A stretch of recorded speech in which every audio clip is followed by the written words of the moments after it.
Assalamualaikum warahmatullahi wabarakatuh.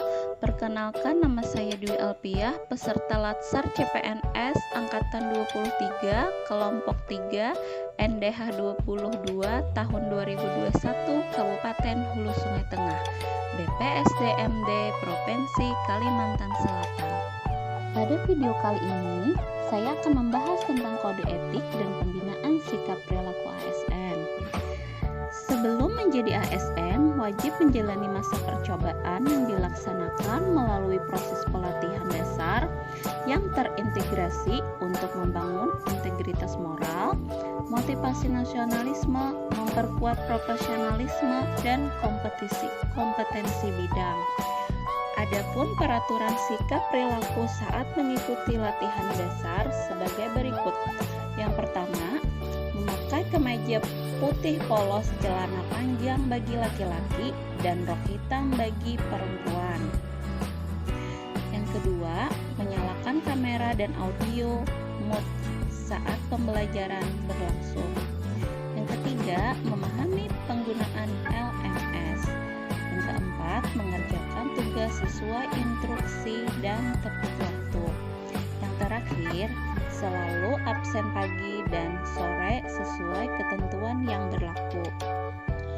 Dan komitmen bersama kelompok 3 Latsar CPNS Angkatan 23.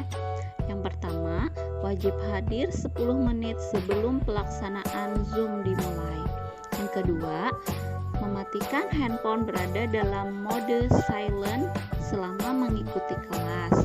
Yang ketiga, saling mengingatkan baik dalam hal tugas, absen, kerapian, maupun hal yang lainnya dianggap perlu.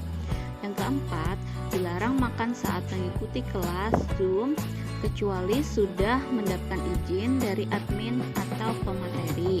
Yang kelima, membiasakan diri untuk meminta izin kepada admin atau pemateri ketika meninggalkan kelas. Pengertian kode etik sikap perilaku ASN adalah setiap tingkah laku, sikap, atau tindakan yang seharusnya dilakukan oleh seorang ASN dan sikap perilaku yang tidak seharusnya dilakukan oleh seorang ASN sesuai dengan ketentuan perundang-undangan, meliputi berorientasi pada pelayanan, yaitu sikap dan perilaku kerja PNS dalam memberikan pelayanan terbaik kepada yang dilayani, antara lain masyarakat, rekan kerja, unit kerja yang terkait, dan instansi lainnya. Dan integritas, yaitu kemampuan untuk bertindak sesuai dengan nilai, norma, dan etika dalam organisasi. Kode etik dan kode perilaku ASN berdasarkan Undang-Undang Nomor 5 Tahun 2014 bertujuan untuk menjaga martabat dan kehormatan ASN yang berisi pengaturan perilaku agar pegawai ASN bersikap jujur, bertanggung jawab, berintegritas tinggi, cermat, disiplin, patuh pada perintah atasan, sikap hormat dan sopan, memegang teguh nilai ASN, menjaga reputasi, dan menjaga kerahasiaan.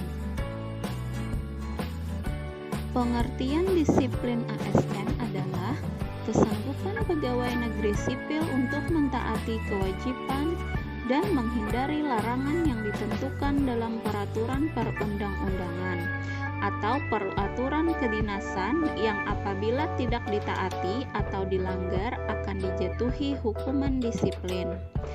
Yang kedua, pelanggaran disiplin ASN. Setiap ucapan, tulisan, atau perbuatan pegawai negeri sipil yang tidak mentaati kewajiban dan melanggar larangan ketentuan disiplin pegawai negeri sipil, baik yang dilakukan di dalam maupun di luar jam kerja. Hukuman disiplin ASN adalah hukuman yang dijatuhkan kepada pegawai negeri sipil karena melanggar peraturan disiplin pegawai negeri sipil. Selanjutnya, pengertian jiwa Korps ASN adalah rasa kesatuan dan persatuan, kebersamaan, kerjasama, tanggung jawab, dedikasi, disiplin, kreativitas, kebanggaan dan rasa memiliki organisasi PNS dalam Negara Kesatuan Republik Indonesia. Adapun tujuan jiwa Korps ASN adalah membina karakter watak dan memelihara rasa persatuan dan kesatuan. Yang kedua, mendorong etos kerja pegawai negeri sipil. Yang ketiga, menumbuhkan dan meningkatkan semangat, kesadaran dan wawasan kebangsaan. Selanjutnya, organisasi ASN.